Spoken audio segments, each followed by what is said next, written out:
नमस्कार दोस्तों, स्वागत है आपका 100% इंग्लिश के यूट्यूब चैनल पर। दोस्तों, आज की इस वीडियो में हम एक पोयम डिस्कस करेंगे जो अधूरी होकर भी पूरी है। एक ऐसी पोयम जो एक ड्रीम से पैदा हुई है, यानी कि एक सपने से बनी है। Yes, I am talking about Samuel Taylor's masterpiece Kubla Khan. ये पोयम फेमस है, मिस्टीरियस है और इसकी कहानी तो पोयम से भी ज्यादा इंटरेस्टिंग है। तो इससे पहले कि हम लाइन बाय लाइन एनालिसिस शुरू करें, थोड़ा कंटेक्स्ट समझ लेते हैं। सैमुअल टेलर एक ग्रेट रोमांटिक पोएट थे। 1797 में वो बीमार पड़ गए थे। उन्होंने दर्द के लिए एक एनोडाइन ली, जो basically opium based pain killer था। दवा लेने के बाद वो एक किताब पढ़ रहे थे जिसका नाम था पुरचाज़ पिलग्रिमेज। उस किताब में मंगोल एम्परर कुबलाई खान और उसके समर पैलेस जनाडू का जिक्र था। इससे पढ़ते पढ़ते उन्हें नींद आ गई और उस नींद में ओपियम के असर से उन्होंने एक कमाल का सपना देखा। उन्हें लगा जैसे उन्होंने सपने में ही 200-300 लाइन की एक पूरी पोयम कंपोज कर ली। जैसे ही वो उठे, उन्हें सब कुछ साफ साफ याद था। He quickly took his pen and paper and started writing. But यहाँ आता है कहानी में ट्विस्ट। एक पर्सन फ्रॉम पॉरलॉक आ गया, कोई बिजनेस के काम से। उसने कॉलरेज को 1 घंटे तक रोक कर रखा। अब जब तक कॉलरेज वापस आए, द विजन वॉज गॉन। सपना धुंधला हो चुका था और वो सिर्फ 54 लाइन से लिख पाए थे। और इसलिए इस पोयम को अब फ्रेगमेंट भी कहते हैं। Interesting, right? चलिए अब इस फ्रेगमेंट के अंदर छिपे खजाने को ढूंढने की कोशिश करते हैं। स्टैंजा 1 से शुरू करते हैं। ये स्टैंजा ऑर्डर और क्रिएशन के बारे में है। In Xanadu did Kubla Khan a stately pleasure dome decree. Simple शुरुआत है। जगह इज नाडू, जो कुबलाई खान की समर कैपिटल थी। और कुबला खान ने क्या किया? उसने डिक्री किया, यानी हुक्म दिया। क्या बनाने का? एक स्टेटली प्लेजर डॉम, एक शानदार आलीशान महल। यहाँ पावर दिखती है। राजा ने बोला और महल बन गया। Where Alph the sacred river ran through caverns measureless to man down to the sunless sea. अब आती है नेचर। उस महल के पास एक सेक्रेड रिवर, एक पवित्र नदी बहती है जिसका नाम था एल्फ। ये नाम एल्फा से इंस्पायर हो सकता है, जिसका मतलब है शुरुआत। ये नदी ऐसी गुफाओं से गुजरती है जो मेजरलेस टू मैन थी। इंसान उन्हें नाप नहीं सकता था। और आखिर में एक सनलेस सी में जाती है, एक ऐसा समंदर जहां सूरज की रोशनी नहीं पहुंचती। देखा आपने? एक तरफ इंसान का बनाया हुआ डॉम और दूसरी तरफ नेचर की अनंत मिस्टीरियस पावर। यही इस पोयम का कोर कन्फ्लिक्ट है। So twice 5 miles for fertile ground with walls and towers were grilled round, and there were gardens bright with cineous rills, where blossomed many a incense-bearing tree, and here were forests ancient as the hills, and folding sunny spots of greenery. तो उस Dom के आसपास twice 5 miles यानी 10 mile की जमीन को दीवारों और टावर से घेर लिया गया। एक सफेद प्रोटेक्टेड पैराडाइज। वहां सुंदर गार्डन्स थे, सीनियस रेल्स यानी लहराती हुई नदियां, खुशबू वाले पेड़, इंसेंस बियरिंग ट्रीज और पुराने जंगल जिनके बीच में सनी स्पॉट ऑफ ग्रीनरी थे। एकदम परफेक्ट पिक्चर है ना? बिल्कुल शांत, सुंदर और कंट्रोल। लेकिन रोमांटिक पोएट्री में शांति कहाँ ही टिकती है। अब आएगा chaos. But oh, that deep romantic chasm which slanted down the green hill athwart a cadden cover, a savage place as holy and enchanted as ere beneath a waning moon was hunted by woman wailing for her demon lover. But oh, इस एक शब्द से पूरा mood बदल जाता है। अब focus है एक डीप रोमांटिक चैज़म पर, एक गहरी वाइल्ड घाटी।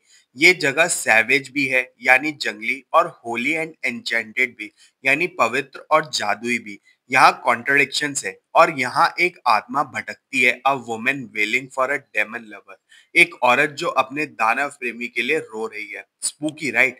यहाँ से पोयम में सुपर नेचुरल एलिमेंट एंटर करता है। And from this chasm a ceaseless turmoil seething, as if this earth is a fast thick pants were breathing. A mighty fountain momently was forced. Huge fragments vaulted like rebounding hail of cafe grain beneath the thresher's feet. और इस घाटी से एक mighty fountain जबरदस्ती बाहर निकलता है, ऐसे जिसे जमीन जोर जोर से सांस ले रही हो। फास्ट थिक पैंट्स वर ब्रीथिंग। ये क्रिएटिव एनर्जी का विस्फोट है इस पोयम के अंदर, रॉ, पावरफुल और अनकंट्रोलेबल। और ये फाउंटेन अपने साथ बड़े बड़े पत्थर यानी ह्यूज फ्रेगमेंट्स ऐसे उछालता है जैसे ओले, यानी कि रीबाउंडिंग हेल, या जैसे किसान अनाज से भूसा अलग कर रहा हो। और आसान भाषा में कहें तो ये क्रिएशन परफेक्ट नहीं है, इसमें अनाज भी है और भूसा भी, गुड और बैड दोनों है। 5 miles meandering with mazy motion, the sacred river ran, then reached the caverns measureless to man, and sank in tumult to lifeless ocean, and mid this tumult Kubla heard from far ancestral voices professing war। ये नदी 5 mile तक घूमती हुई बहती है और फिर उन्हीं मेजरलेस गुफाओं में जाकर एक लाइफलेस ओशन में शोर के साथ डूब जाती है। और इसी शोर के बीच कुबला खान के एंसेस्ट्रल वॉइसेस सुनाई देती है, पूर्वजों की आवाजें जो युद्ध की भविष्यवाणी कर रही हैं। पैराडाइज में रियलिटी की एंट्री हो गई है, history, conflict and war. The shadow of the dome of pleasure floated midway on the waves, where was heard the mingled measure. From the mountain and the caves, it was a miracle of rare device, a sunny pleasure dome with caves of ice। और अब आता है poem का सबसे famous image. उस pleasure Dom की परछाई नदी की लहरों पर तैर रही है और वहां फाउंटेन यानी क्योस और केव्स यानी कि मिस्ट्री दोनों ही मिंगल्ड मेजर यानी मिलीजुली आवाज उनकी सुनाई दे रही है। It was a miracle of rare device, a sunny pleasure dome with caves of ice. एक ऐसा चमत्कार जिसमें धूप वाला महल भी है और बर्फ की गुफाएं भी, गर्मी और ठंड दोनों एक साथ, रोशनी और अंधेरा दोनों एक साथ, ऑर्डर और क्योस दोनों एक साथ। ये इमेजिनेशन की असली पावर, अपोजिट्स को एक साथ जोड़ देना। उम्मीद है आपको ये चीज समझ आई होगी। अब आखिरी स्टेंजा यहाँ फोकस कुबला खान से हटकर सीधा पोएट पर आ जाता है। The speaker says I, a damsel with a dulcimer in a vision once I saw. It was Abscisian maid, and on her dulcimer she played, singing of Mount Abora। Poet कहता है, मैंने सपने में एक लड़की को देखा, उसके हाथ में डुल्सिमर था, एक म्यूजिकल इंस्ट्रूमेंट। वो एक एब्सिसियन मेड थी यानी यूटोपिया से थी, और वो माउंट अबोरा के गीत गा रही थी। ये लड़की पोएट की म्यूज है, उसकी इंस्पिरेशन का source. Could I revive within me her symphony and song, I would build that dome in air, that sunny dome, those caves of ice। ये लाइंस पोयम का दिल है। पोएट कहता है, काश मैं उसके संगीत को अपने अंदर जिंदा कर पाता। अगर वो ऐसा कर पाता तो वो भी कुबला खान का डॉम बनाता, लेकिन पत्थर से नहीं। वो म्यूजिक लाउड एंड लॉन्ग, संगीत से, हवा में। ये एक असली क्रिएशन ऑफ आर्ट जैसा दिखता है। And all who heard should see them there, all should cry, beware, beware. His flashing eyes as floating hair weave a circle round him thrice, and close your eyes with holy dread, for he on honeydew hath fed, and drunk the milk of paradise। और अगर poet ऐसा कर पाता तो क्या होता? लोग उससे डर जाते, उसकी फ्लैशिंग आईज और फ्लोटिंग हेयर देखकर चिल्लाते, बी अवेयर, बी अवेयर। लोग उसके चारों तरफ 3 बार एक सर्कल बनाते, जैसे किसी जादुई चीज से बचने के लिए करते हैं। क्यों? For he on honeydew hath fed and drunk the milk of paradise, क्योंकि उसने जन्नत का अमृत पिया है। इसका मतलब है कि जो आर्टिस्ट असली इंस्पिरेशन को छू लेता है वो आम इंसान नहीं रहता, वो पावरफुल, डेंजरस और अकेले हो जाता है। सोसाइटी उससे डरती है। तो ये थी यार पोयम की लाइन बाय लाइन एनालिसिस। पर जैसा मैंने कहा, ये पोयम मिस्टीरियस है। क्रिटिक्स इसे अलग अलग एंगल से देखते हैं। चलिए वो सारे एंगल एक एक करके अब हम भी देख लेते हैं।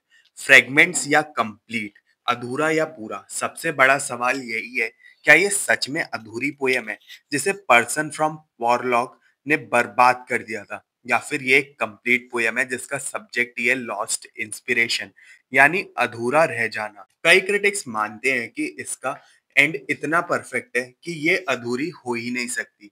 साइको एनालिटिकल रीडिंग, कुछ क्रिटिक्स फ्रॉइडियन थ्योरी यूज करते हैं। उनके हिसाब से प्लेजर डॉम माँ के वोम का सिंबल है और कैज्म सेक्सुअलिटी का। ये पोयम कॉलरिज के दबे हुए डिजायर्स को दिखाती है। ओरिएंटलिज्म, एक मॉडर्न व्यू है ओरिएंटलिज्म। इसके मुताबिक ये पोयम ईस्ट की वेस्टर्न फैंटेसी है। ये ईस्ट को एग्जॉटिक, मैजिकल, अजीब और थोड़ा सा सैवेज दिखाती है, जो उस समय के कॉलोनियल माइंडसेट को रिफ्लेक्ट करता है। तो दोस्तों, कुबला खान सिर्फ एक सपने का टुकड़ा नहीं, ये क्रिएशन के बारे में एक पोयम है। ये इमेजिनेशन की पावर, ऑर्डर और कियोस के बीच की लड़ाई और एक आर्टिस्ट के डिवाइन बट लोनली होने की कहानी है। ये एक ऐसी पोयम है जिसे आप जितनी बार पढ़ोगे उतने नए मतलब मिलेंगे। What do you think? क्या ये एक अधूरा सपना है या एक पूरी कहानी? मुझे कमेंट्स में जरूर बताना। और आपको अगर ये वीडियो पसंद आया हो तो प्लीज इसे लाइक करें और शेयर करें और 100% इंग्लिश चैनल को सब्सक्राइब करना ना भूलें। और ऐसे इंसाइटफुल वीडियोस के लिए मिलते हैं फिर अपने नेक्स्ट वीडियो में। तब तक के लिए happy studying and best of luck for your upcoming examinations.